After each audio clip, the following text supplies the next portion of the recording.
Alright, hey guys, today we're doing a quick tutorial in After Effects, and I will be going over paintbrush strokes. And I know it's been a while since I've uploaded videos on YouTube, but if you guys were not aware, my channel was actually disabled for 2 weeks because of copyright issues, which have been resolved now and I can upload, so I will be back with weekly tutorials on different effects in After Effects. Not, um, Different tutorials in After Effects, I should say. And anyway, today we're going to be creating this really cool paintbrush stroke, and it shouldn't take us too long. I know a lot of people use this as overlays for placing their text and stuff like that, so it is a pretty cool effect. And it shouldn't take us too long. So we're going to start off in a new composition. I'm just going to call this stroke. And the first thing I'm going to do is grab my background scene, which is right here. So this is my background scene. I'm going to just set it up really quick because we don't have a lot of time to work with.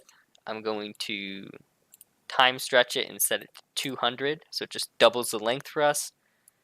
Alright, so this is our background scene. We have around 5 seconds of footage, and it's just the sunset on this marshy area. And the first thing that we're going to need for this tutorial is we're going to need an image of a paintbrush stroke. And it should look something like this if you just type this into Google. If you type in paintbrush stroke, you find tons of different images, and just download one of these.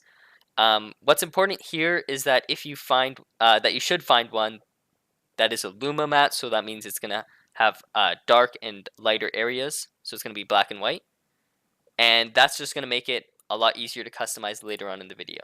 So this is a very good paintbrush stroke, and this is the one we'll be using for the tutorial. And what's really cool about this is because it is black and white, what we can do is, let's say I wanted to change this color to blue. I would go up to Layer, New, Solid, and then from the solid color selection, you'd pick any color you want. So this is a nice blue color around here. Select OK and OK.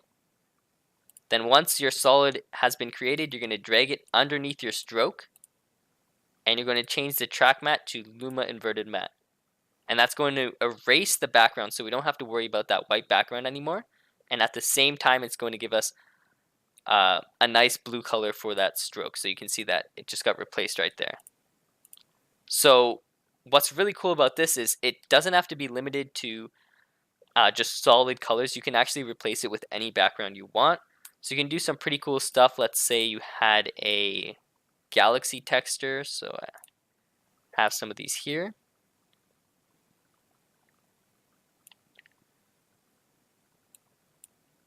So again, I drag the texture underneath, make sure it's scaled large enough, and then I would set it to Luma Inverted Matte. And just like that, so you can really change this to any background, and that's why it's always better to pick the Luma Matte instead of just going with a different color choice.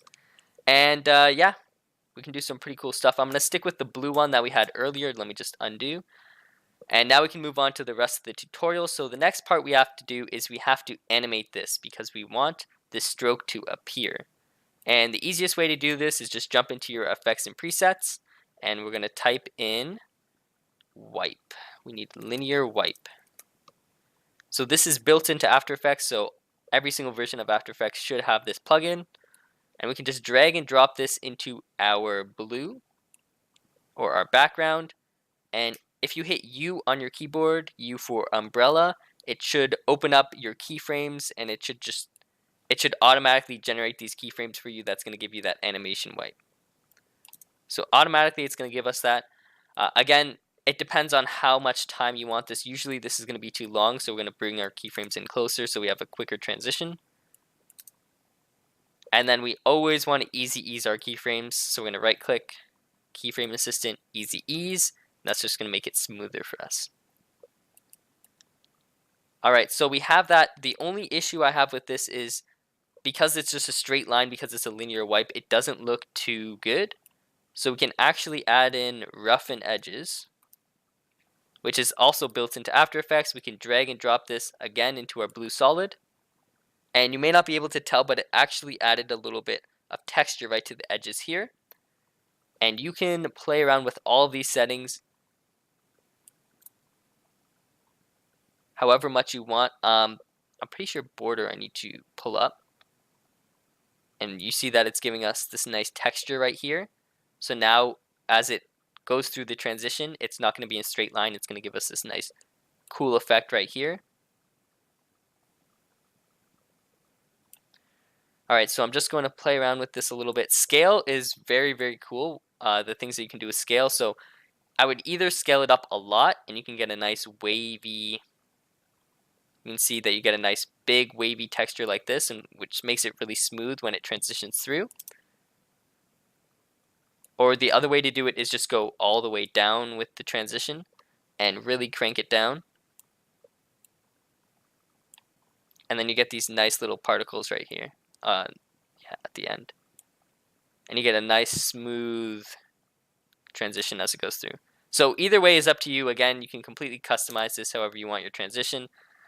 So this is looking really smooth. I'm going to leave it at a lower scale. And the next thing that you want to be aware of is that because we did increase the border, if I were to scale this, you can see that we actually have a border right here, which doesn't look too good.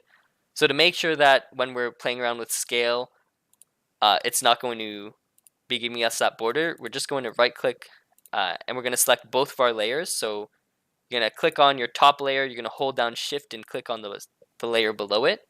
So you can select both of them. You're going to right click and select pre-compose, which is right here. And we're going to move, this is going to be our final stroke. Move both of the layers into here, so now if I play around with scale, I'm not going to get those borders. And I can scale this, I can move this around however I want. So once we have that done, we have our animation down and it's looking pretty nice. I'm just going to add a quick blur to the background to make it look even nicer, because usually when you have text overlapping, you want to have a little bit of a blur so you can focus on the text. So I'm going to add a fast blur. Drag and drop that here. And then I want it to sharpen just before this. I want it to blur. So I set a keyframe, I hit U on my keyboard so I can check where my keyframes are. I'm going to scrub across our footage to right around here, and I want it to blur. And again, whenever you're blurring with fast blur, you have to make sure you have repeat edge pixels selected so it doesn't give us that on the background. And then as always, we're going to select both of our keyframes, keyframe assistant and easy ease. So we get a nice blur.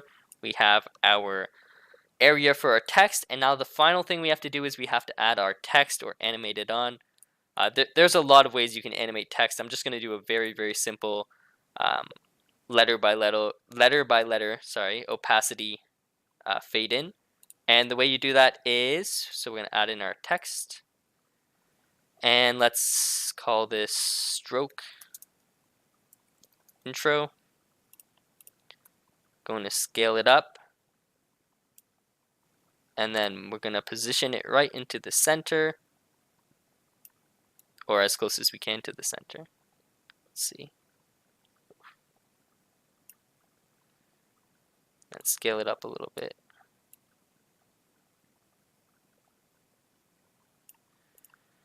Alright, so that looks good. We just positioned it correctly. And now we're going to go into our layer. We're going to go into text. In path options, actually in more options, we want to make sure that our anchor is set to character, not word or line. We want this to be set to character. So once you have that set to character, then you can go into animate. And we want to animate our opacity. So we're going to select opacity. And once we have that set, we're going to open up a range selector. And now this is where we're going to go right to where we want the text to start coming in. So maybe around here. We're going to set a keyframe at start, and we're going to set this to 100%.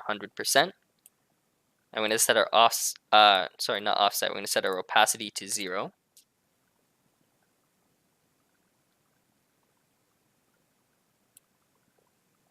And we want the text to come in like this. Okay, so we're going to set our keyframe at 0. We're going to scrub across till the end of our animation, so right around here. And we're going to set start to 100%. Alright, so this is going to give us the stroke. Perfect. Again, as usual, we're going to right click Keyframe Assistant, Easy Ease. Now if I preview through, we have our text coming in. Again, you can use your arrow keys to position if it's a little hard to be dragging it around. So I'm going to open up scale and position one more time and make sure. Use my arrow keys here to make sure we have it right in the center.